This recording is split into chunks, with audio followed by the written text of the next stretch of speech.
Dios no es un Dios de confusión, sino de orden. Primera de Corintios, capítulo 14, versículo 33. Te alabo, Señor, dándote gracias por este ministerio de oración y ayuno de la Iglesia de Cristo en Tamboril, República Dominicana. Gracias por permitir que podamos entrar a la sabiduría de tu palabra, para que ella nos edifique.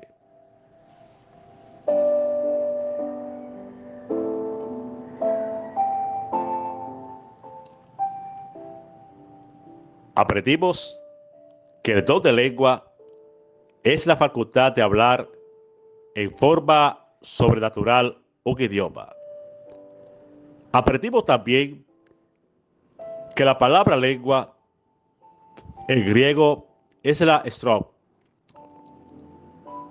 lengua, órgano de la boca, por implicación, lenguaje, idioma, dialecto, y que en el libro de los Hechos, en el capítulo 2, versículo 4, capítulo 10, versículo 46, y en el mismo libro de los Hechos, en el capítulo 19, versículo 6, nos dice claramente que siempre fueron lenguas entendibles, es decir, idioma, con el que se compartió el Evangelio y se dio testimonio de poder de Dios.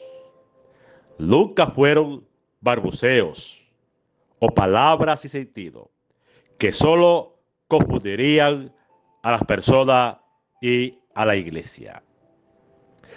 Por otro lado, la profecía, que es la aplicación de la escritura a los tiempos, y esta es la edificación a la iglesia, mientras que el don de lengua, si no hay quien la interprete, son solo de bendición al que la habla, y solo se serviría para hablar con Dios.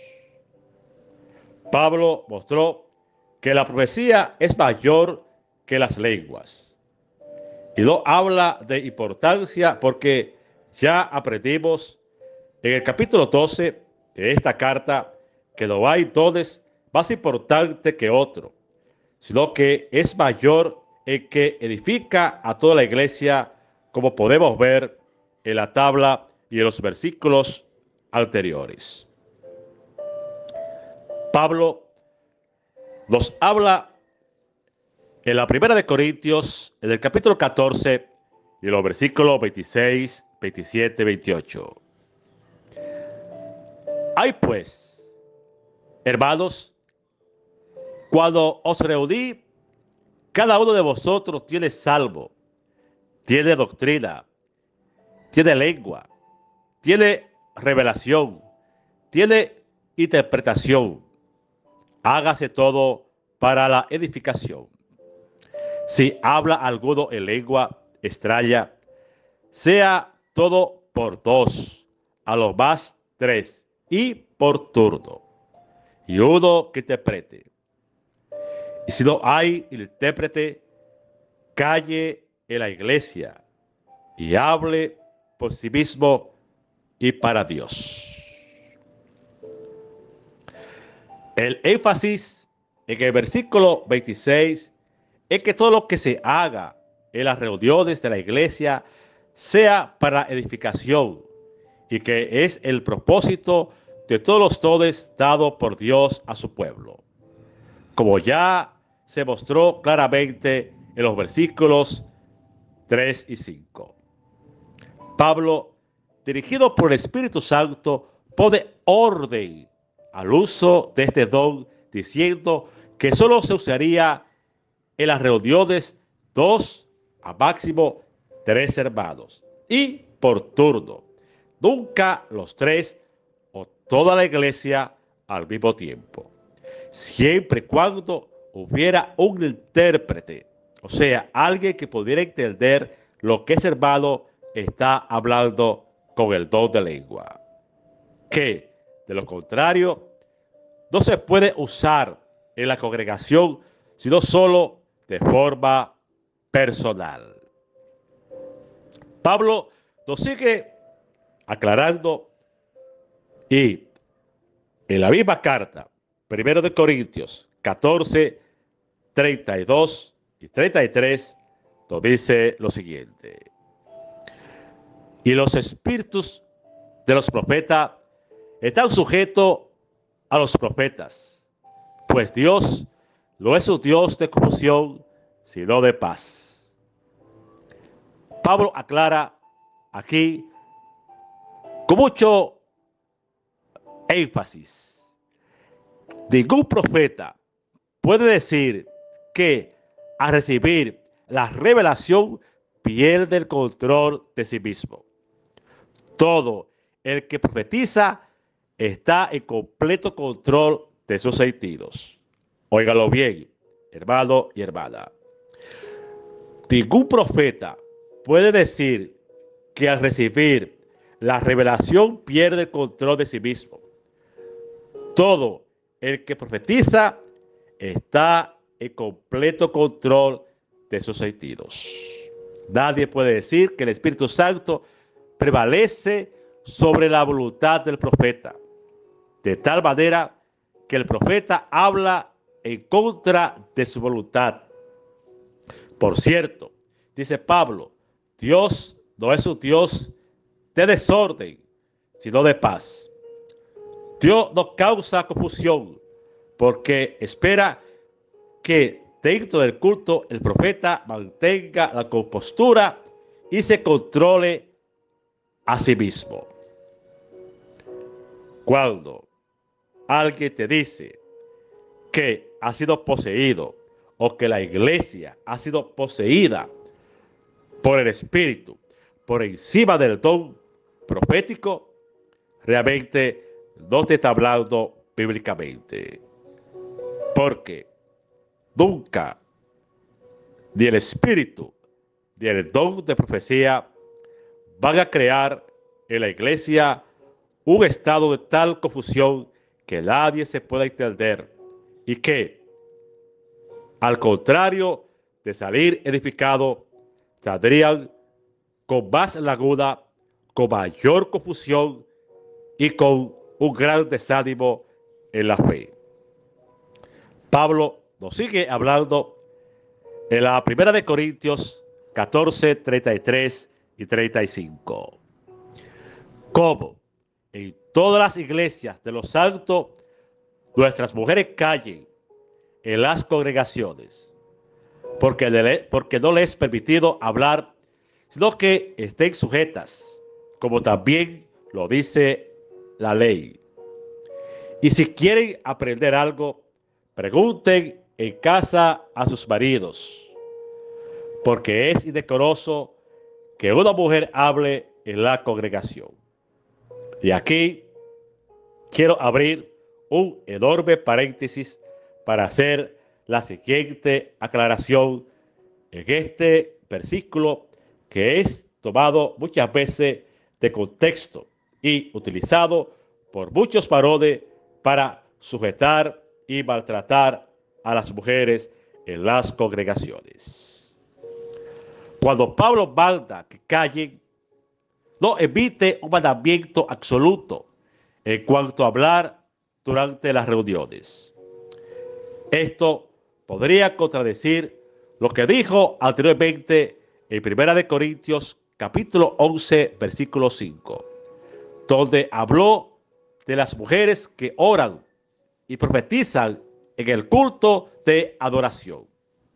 Además, también hay que suponer que juntos con los hombres, las mujeres también cantaban salmos e himnos en las iglesias. Es obvio que Pablo no está prohibiendo a la mujer que hable durante el culto. Más bien, está enseñando que según las enseñanzas de la ley, debe respetar a su esposo, pues Dios es cabeza de la iglesia y el hombre cabeza del hogar, cabeza de la mujer. No se exige que las mujeres de Corintio se queden en silencio en relación a la oración, la profecía o el canto de salmos e himnos. Pero se le prohíbe hablar cuando se evalúa la profecía de sus esposos. Se le pide que se abstengan al orden de la creación tal como se registra en la ley y que oren a sus esposos. Al ordenar 3 veces a las mujeres que estén en silencio, lo que Pablo hace es pedirle que se reserven sus preguntas para la intimidad del hogar. Y aquí hago de nuevo la siguiente aclaración. Cuando en las iglesias se estaba profetizando a través del don de lengua, había quienes interpretaban y cada quien interpretaba según lo que el Espíritu le decía. También entonces las mujeres empezaban y entraban en contradicción con los varones. Y ellas también querían interpretar lo que sus esposos y los demás varones hablaban en lengua. Entonces Pablo pone orden en esta iglesia y manda a la mujer a callar y a sujetarse a sus maridos para que ésta no entre en contradicción con sus maridos y puedan expresar una idea por encima de la ya expresada por sus esposos, ya que la mujer bíblicamente está sujeta a la cabeza, que es su marido. Pablo nos sigue hablando claramente de este tema. Y ahora, en la misma carta a los Corintios, en el capítulo 14, el versículo 36 y 38, nos dice: ¿acaso ha sido de vosotros la palabra de Dios? ¿O solo a vosotros ha llegado? Si alguno se cree profeta o espiritual, reconozca que lo que os recibió son mandamientos del Señor. Mas el que ignore, ignore. Y en el versículo 36 nos dice: es muy concluyente y no deja lugar a la opinión humana, ya que nunca la profecía fue traída por voluntad humana, sino que los santos hombres de Dios hablaron siendo inspirados por el Espíritu Santo. Toda profecía, todo don, no ha sido traído por hombre ni por carne humana, sino que toda profecía, todo don ha sido traído por la voluntad soberana de Dios. Por lo tanto, si comprendemos este versículo que Pablo hoy nos manda, tenemos que entender que si toda profecía y todo don ha sido inspirado y puesto por Dios, Dios no va a hacer ningún desorden en ninguna iglesia. Dios no va a crear una confusión de tal manera que la gente se va a golpear en las paredes, se va a tirar en el piso, va a patalear, va a gritar, va a gemir y va a decir balbuceos que nadie podrá entender nunca jamás. Porque lo hemos aprendido. Corintios 14:33. Dios es un Dios de orden y no de confusión. Alabado sea el nombre de nuestro Señor. Pablo nos sigue diciendo, 14:39. Así que, hermanos, procurad profetizar y no impidáis hablar lenguas, pero hágase todo decentemente y en orden. Con este versículo, Pablo muestra que no está prohibiendo absolutamente los dones dados por Dios, sino simplemente un orden que muestren que tenemos un Dios de orden, hermanos. Que nadie entre en confusión y que nadie los lleva a ustedes a un plano donde el desorden prevalezca en ninguna reunión donde se dice que el Espíritu Santo está ahí. Porque obviamente, donde está el desorden y la confusión, no está el Señor. Porque la palabra de Dios nos dice que Dios es un Dios de orden y no de confusión. Hagamos una explicación y una conclusión práctica, hermano de la Iglesia de Cristo de Tamboril. Al aprender que Dios es un Dios de orden y observar que los dones dados por Dios también necesitan ser usados en orden en la Iglesia, deberíamos reflexionar acerca del orden en que tenemos en nuestras casas. Imagínense en un momento que los hijos, el esposo, la madre y los que de otra manera interactúan en el hogar quisieran hacer todo al mismo tiempo y que no hubiera una cabeza y que todos sintieran la voluntad de hacer lo que sea en el mismo tiempo. ¿Cómo sería la convivencia en ese hogar?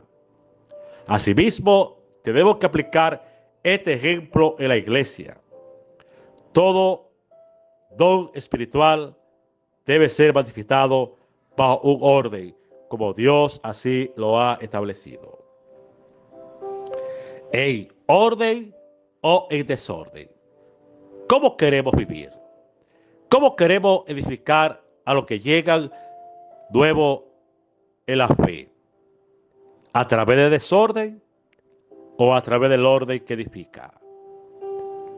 ¿A través de la confusión o la palabra que inspira amar a Dios? ¿Cómo estás tú en este sentido? ¿Cómo está tu mochila al llegar a la escuela? ¿Está en desorden o has colocado desde la primera materia hasta la última materia en tu horario de clase? ¿Cómo está tu orden cuando tienes que tomar varios medicamentos? ¿En el orden que el médico lo ha indicado o tú lo tomas como a ti te da y te parece? ¿Cómo está el orden y la prioridad en tu vida? ¿Primero gastas y después trabajas? ¿O primero trabajas y después gastas? Hermano, sí, en lo material la vida nos obliga a tener un orden, mucho más en lo espiritual Dios nos manda a tener una vida de orden.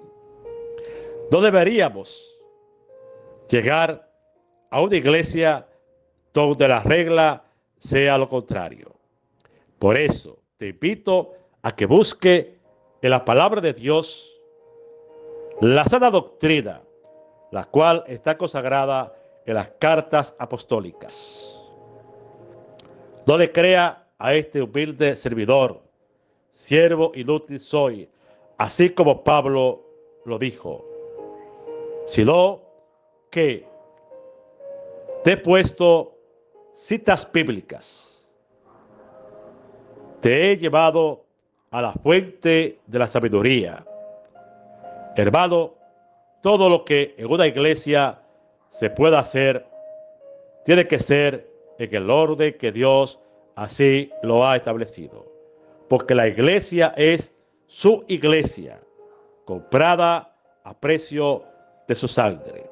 Te alabo, Señor, y te doy gracias por esta maravillosa oportunidad de poder edificar a través de tu palabra nuestra iglesia. Que el Señor permanezca contigo, permanezca por siempre. Te invito a dejar tus comentarios al pie de esta reflexión. Bendiciones. Bendiciones